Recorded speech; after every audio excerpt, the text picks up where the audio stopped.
You got to see both sides as a player for Carolina and then a coach for Kansas. What are the similarities between the two programs? So they're clearly basketball havens. And then, what makes them different? Yeah. Wow, that's a great question. It was really weird because I remember going out there. I was coaching at Davidson and knew that, I'd love to work for Coach Williams someday. So I went out and worked camp. And he put me up in the Naismith dorm. The Naismith dorm, the same company that built the Naismith Towers, built Granville Towers, which is on Carolina's campus. Mm-hmm. Same building, same smell, same elevators, it was weird. I walked in and I'm like, this is bizarre. We have Franklin Street in Chapel Hill. They have Mass Ave in Kansas. Same type of place, the bars, the restaurants, the food, weird. Similar size schools, 25,000, I think, undergrad, 20 at Carolina. Not huge state universities. Beautiful campuses. Carmichael to Allen Fieldhouse, very similar old style gyms, and then Carolina obviously built the Dean Smith Center. Kansas will never rebuild the Allen Fieldhouse. The crowds in there were unbelievable. True basketball fans, passionate, that go back a long way. Again, a lot of similarities from Dean Smith to Larry Brown to Roy Williams. So there's a lot. What's different? I think probably just obviously location and the leagues at that point, the Big 8, Big 12. Had some more football with Nebraska and Oklahoma, and where the ACC was mainly basketball. Right. And the TV exposure probably was a little bit better in the ACC at that time. But other than that, not a whole lot. Put you on the spot. Better barbecue, Kansas or Carolina barbecue? Wow. I live in this state now. I go with Kansas barbecue. Wow. Yeah, I know. Yeah, I know. I just like I like more of the brisket and the ribs versus the, chopped barbecue.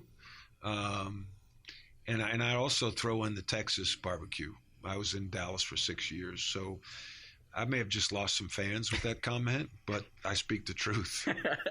Well, let's turn to a place that doesn't have great barbecue, or at least I don't think, which is in South Bend, Indiana. Maybe there is a good barbecue joint there. That's a good question. I got some pasta. There we go. Some pasta. Which we like. We like pasta. Because we're from New York. Yeah, we like. Yeah. So, yeah. Now there's some good pasta and good pasta. There we go.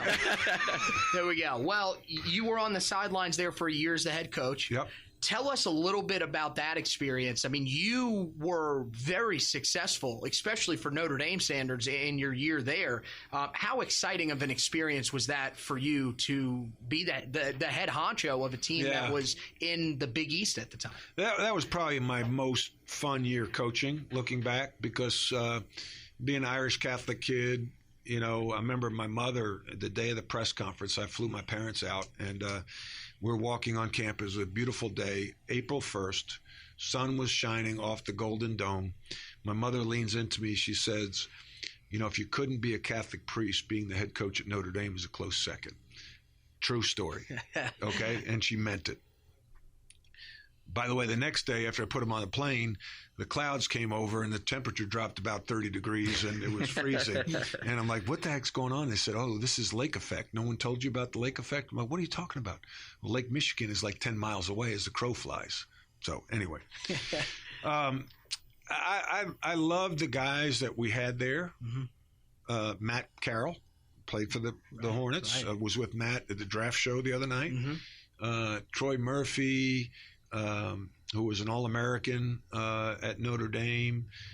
Jimmy Dillon was our point guard. Harris Swanigan, David Graves, that was the starting lineup. They were great kids. And as a coach, as a leader, you just want to make an impact. And to make a positive impact and be the head coach where you can make the decisions with your staff, and most of those decisions turn out pretty good, is very rewarding, very fulfilling. And Matt Carroll and I were talking about this story the other day. We had exhibition games back then, and we played a team called Marathon Oil, which was an old AAU team, and they lost to Ohio State by like 24 points. They beat us by 24 points, like 2 days later, and the paper said, "Lackadaisical effort dooms the Irish," something like that. And I'm reading this headline, and as I'm reading it, I'm getting more and more upset. I've been called a lot of things in my day, but lackadaisical has never been one of them. So we weren't supposed to have practice that day. So I called the manager and said, tell the players to be in the gym at whatever, 3 o'clock. I don't want any basketballs out there. So we ran them and ran them and ran them and ran them till they got sick and begged out and flopped out. And I was upset. And you remember the Miracle on Ice movie? Mm-hmm. When they was doing the line sprints on the skates? One of my assistants says that reminded him of what we did in this practice. 5 days later, the players hated me, but I hated them too. Okay. 5 days later, we go into Ohio State, who had beaten Marathon Oil by 25 points, the team we lost to by 24. Mm-hmm. They were ranked preseason number 5. They had come off the Final Four. They had some good players. We beat them on a last-second jump shot at Ohio State. I get goosebumps as the hair is raising up my arm right now. So to change the culture and make that kind of impact on a program, especially a storied university like Notre Dame, was really, really, really, really cool. Your success at Notre Dame in that 1 year ultimately puts you on the short list for the Carolina job. Yeah. When you were at Notre Dame, was it ever in the back of your mind that that would be a possibility? Mm-mm. I thought that someday Roy Williams would be the head coach, and maybe I'd consider, get a shot at Kansas. So Bill Guthridge retires in like late June, mid-June, which was a weird time, right? Why does somebody retire in June? Mostly they retire like in March, April. And that's a whole nother story, which can be a whole nother podcast. But anyway, so I call Coach Smith. I'm on vacation with my wife and Fred Quarterbaum, his wife. Fred is now an assistant at Kansas. So we're up in Michigan, on Lake Michigan. And so I'm like, oh, my gosh, this. So I called Coach Smith. I said, and this is my intent, saying, Coach,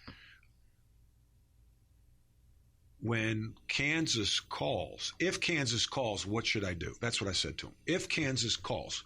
So the assumption is Coach Williams is taking the North Carolina job. I didn't even question the North Carolina job. Right. I just wanted his advice. Should I stay at Notre Dame or consider Kansas if they call? I just wanted to get ahead of it. His line to me was, you know how he used to talk, Matthew, you're on the short list here. I'm like, oh, well, that's a no-brainer. Like, just, hang up.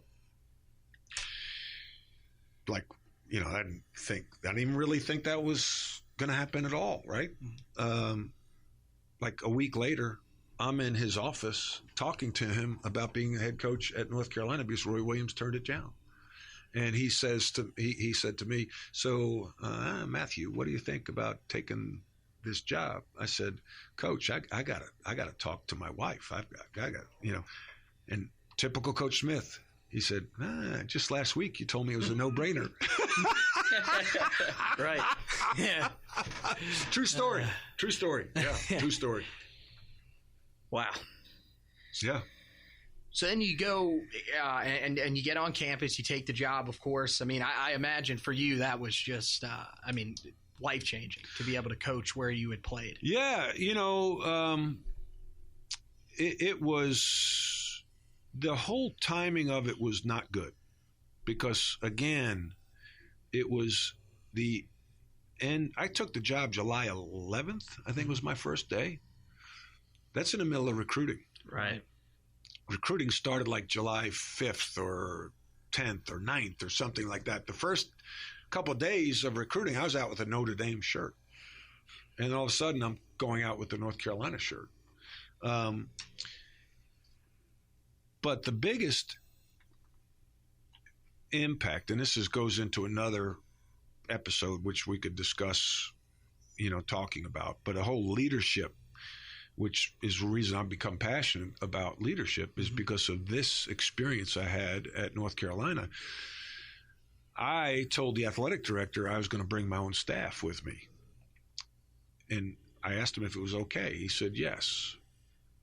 I should have asked Coach Smith if it was okay. Now, Coach Smith said to me in the interview process, it's your job, you run it how you see fit. Mm-hmm. But he didn't mean it. And that's where I had to learn from experience that even somebody I trusted as much as I did Coach Smith, we all have our flaws. And he knew that he had to have me because Roy turned it down. He couldn't hire, Larry Brown. He couldn't hire George Karl.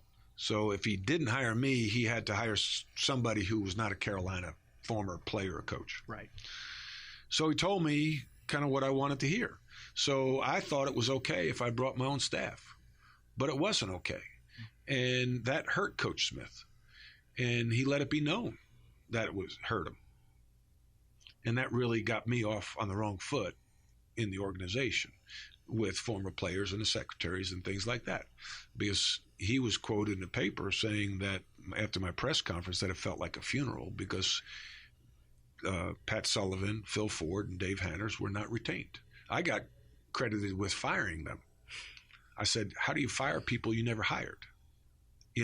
So looking back, I should have read between the lines with Coach Smith that, yeah, he's saying it's my program, run it house. I should say to you, okay, Coach, I'm going to take this job, but I need you to advise me through every decision I make. And I didn't, because I took his word for it, and I took Dick Bedore's word for it. That's where my lack of experience showed up.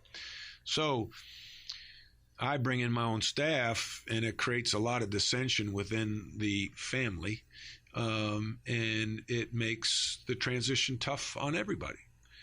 And if I had to do it over again, I would have probably kept everybody in place, brought my staff with me under the auspice of you'll get paid what you got paid at Notre Dame, but your roles will be different. Mm-hmm.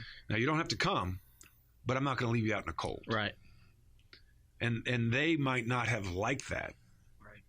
But sometimes being blindly loyal is really putting everybody in position to fail, as opposed to being wisely loyal. If that makes sense. Go ahead. Okay.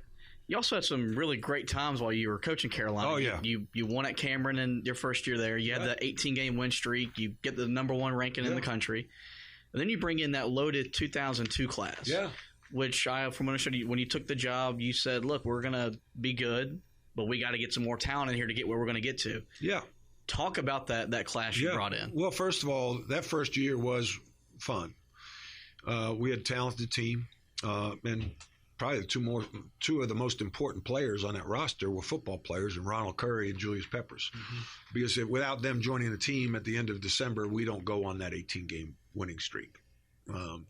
We needed some of that guard play from Ronald brought. Ronald was a true quarterback, could take care of the ball, guard the ball, and made good decisions, and had that toughness that we really were lacking because we had freshmen, really two freshman point guards that weren't ready, and Adam Boone and Brian Morrison, and then the third point guard was John Holmes. So Ronald was a McDonald's All-American, and he was talented. And then Julius Peppers just gave us a guy off the bench that could go ahead and get 15 and 8, in a minute. And